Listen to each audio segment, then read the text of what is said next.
Cold drinks एवं chips खाऊचंती कि आगकू होई जांतु सावधान।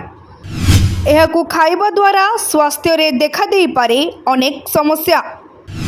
छोट पिलांक स्वास्थ्य पई एही चटपट खाद्य बहुत क्षति करि पारे। तेबे स्वास्थ्य विशेषज्ञ ए संपर्क रे कोन कहउचंती आसंतु जानिबा।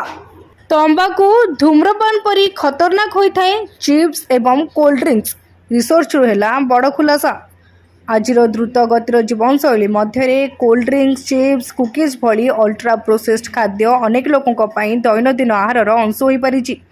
एही खाद्य सब सहजरे उपलब्ध एवं स्वादिष्ट थिबारु लोकमाने एहाकू अधिक पसंद करुछंती। किंतु अमेरिकार एक नूतन गवेषणा एहाकू नै गभीर चिंता उठाइछि, जहाँ कहूची जे एही प्रकार खाद्य केवल साधारण खाद्य नुहे बरम एहाकू एमिति भाबरे डिजाइन करा जाए जहाँ मनुष्य को बारंबार खाइबाकू प्रेरित करे। एही अध्ययन हार्वर्ड यूनिवर्सिटी ऑफ मिचांग एवं ड्यूक यूनिवर्सिटीर गवेषक मानक द्वारा करा जायतिला एवं मिलबैंक क्वार्टरली नामक जर्नाल रे प्रकाश पाइछि। गवेषणा रे कुहा जायछि जे अल्ट्रा प्रोसेस्ड फूड तयारी करुथिबा कंपनी माने एमिति वैज्ञानिक पद्धति अनुसरण करुछंती जहार मूल धारणा पूर्वरु तंबाकू शिल्प रे व्यवहृत होइतिला। एही पद्धतिर लक्ष्य होछि ग्राहकों को एही प्रोडक्ट दिगरे आकर्षित करी ताकू बारंबार एहा खाइबाकू प्रेरित करिबा। एही खाद्य मानकर मुख्य गुण हेउछि जे एथिरे चीनी लुण चर्बी एवं विभिन्न प्रकार एंटीडीवीज को एक सठिक अनुपात रे मिसा जाए।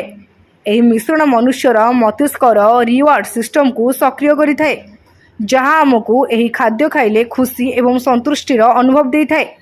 एहार परिणाम रे आमे एही खाद्य को बारंबार खाइबाकू इच्छा करिथाउ, जहाँ आसक्तिर आकार नै पारे। गवेषक माने एही खाद्य को तंबाकू सहित तुलना करी कहिसंती जे जेपरी तंबाकू प्रोडक्ट आसक्ति सृष्टि करे सेहीपरी एही खाद्य मध्य मनुष्य को एहार दिगरे आकर्षित करे। जदिओ खाद्य आमर जीवनर मौलिक आवश्यकता थिबारु एहाकू संपूर्ण एड़ाई दिया जाई पारे नाही, किंतु एहार अधिक सेवन आम स्वास्थ्य पई गंभीर समस्या सृष्टि करि पारे।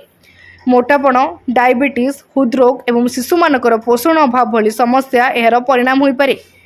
यह पूर्व प्रकाशित अन्य रिपोर्ट रे मध्य कुहा जायछि जे छोट शिशु और युवक मानक मध्य रे एही प्रकार खाद्यर सेवन द्रुत भाव में बढ़ुछि।